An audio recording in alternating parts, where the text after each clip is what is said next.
your audience, well, I don't want to say it's changed, but you represent, to a lot of the cowboys that I know, you represent that lifestyle to them. You're kind of the I don't want to say symbol, but with the cowboy gatherings and everything, and it just, was that a intentional shift to do that, or was it a shift at all? I mean, are you still playing the same music, or? By about 1985, the world of country music had changed drastically. I wasn't able to follow them. A lot of us weren't able to follow that flow. Mm-hmm. Several things happened at that time. Videos changed the world because people all of a sudden could see you. Mm-hmm. And for nearly all that time that I was on the road, a hit record would last you 10 years because the only way people knew what you looked like was if you had your picture in Country Song Roundup. Yeah. And so the vision or the visibility of a country act was on that stage. So you had to travel an awful lot for people to see you. Bing Crosby's brother one time said, the reason people fall in love with an act is because of something that they do that appeals to them. And he was the greatest of all. He never let Bing be photographed doing anything but something that was manly.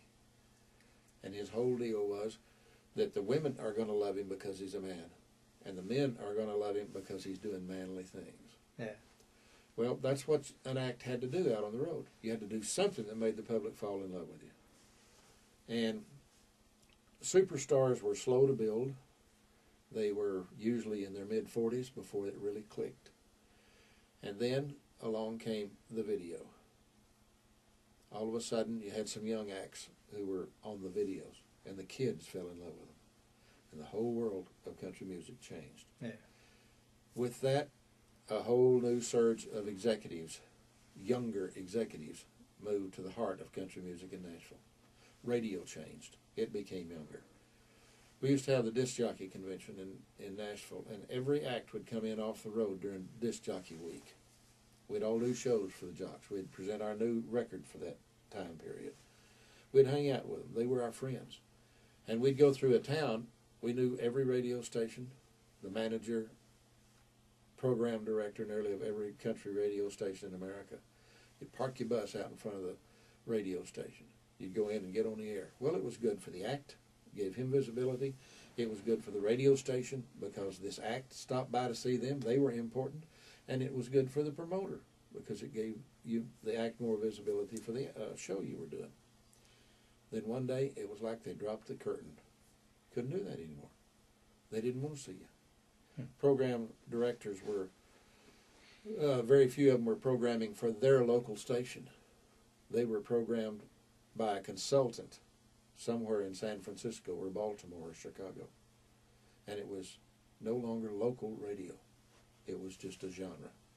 And when that happened, the promotion and sales of a country act became a completely different ballgame and a different animal. And those of us who had been around for a while, very, very few of us were able to bridge that gap and become a part of that new genre. So, 1985, I read a magazine where they were going to hold a cowboy portrait gathering in Elko, Nevada. So Danny and I just bought us some plane tickets and went out there to see what it was all about. And I had written and produced a rodeo album in '77.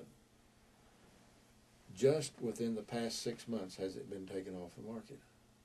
It's been in circulation all this time. And so I knew what I wanted to write about and the people I wanted to hang out with. Yeah. So all of a sudden I realized that I had not been giving myself the opportunity to write poetry or to write storyline songs because they weren't commercial. I couldn't get airplay on them. I couldn't get anybody else to cut